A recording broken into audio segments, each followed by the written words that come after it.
ഇന്നത്തെ ദിവസം ഇവന്മാർക്കുള്ള ചിക്കനെ കുറവായിരുന്നേ. ഇന്ത്യന്ന് ആലോചിച്ചുകൊണ്ടിരുന്നപ്പോഴേക്ക് പറഞ്ഞാൽ നമുക്ക് കുറച്ച് വെജിറ്റബിൾസ് കൂടുതലിട്ട് കൊടുക്കാന്നേ.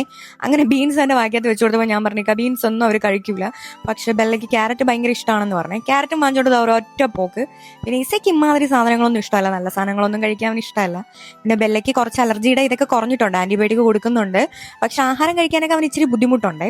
പിന്നെ ഇന്നത്തെ ഏറ്റവും വലിയ സന്തോഷം, പംകിൻ കുറെ ദിവസമായിട്ട് ഞാൻ കടകളിൽ കയറി ഇറങ്ങിയിട്ട് കിട്ടിയില്ല മത്തങ്ങ. പക്ഷെ ഇന്ന് കിട്ടിയിട്ടാ. അങ്ങനെ ഞാൻ ബെല്ലയുടെ അടുത്ത് പറയുവാണ് ഇന്ന് നമുക്ക് പംകിൻ കിട്ടി എന്നുള്ളത്. പിന്നെ അങ്ങനെ അവന്റെ കൂടെ കുറച്ചു നേരം സംസാരിച്ച് കളിച്ചപ്പോഴത്തേക്കും ഇസ വെളിയിൽ നിന്ന് ചെളിയും കയറ്റി അകത്ത് വന്നു. അങ്ങനെ ഞാൻ 2 വഴക്ക് കൊടുത്തായിരുന്നേ. വഴക്ക് കൊടുത്തിട്ട് എടാ വാടാ വാടാന്ന് വിളിച്ചിട്ട് വരുന്നില്ല, ആള് പിണങ്ങി അങ്ങനെ നിൽക്കുവാണേ. അവൻ വരാത്ത പക്ഷെ നമ്മൾ എന്ത് ചെയ്യാം, അങ്ങോട്ട് പോകട്ടെ. പിന്നെ പോട്ടെ, കുഴപ്പമില്ല, ഞാൻ നീ അകത്ത് കയറ്റിയിട്ടില്ലടാ വഴക്ക് എന്നൊക്കെ പറഞ്ഞപ്പോഴത്തേക്കും ആള് കൂളായേ. അവനെ കൊഞ്ചിക്കണ കണ്ടപ്പോഴത്തേക്കും ബെല്ലയ്ക്ക് ഭയങ്കര കുശുമ്പ് കേട്ടോ. അതാണ് അടുത്ത് വന്ന് അങ്ങനെ നിൽക്കണതേ. ഞാൻ ബെല്ലയുടെ അടുത്ത് പറഞ്ഞു നീ അവനെ കഴിക്കുകയൊന്നും ചെയ്യരുതെന്ന്. പിന്നെ ബെല്ല ഇപ്പൊ നല്ല ആക്റ്റീവ് ആയാലും എനിക്ക് നല്ല സന്തോഷമുണ്ട്.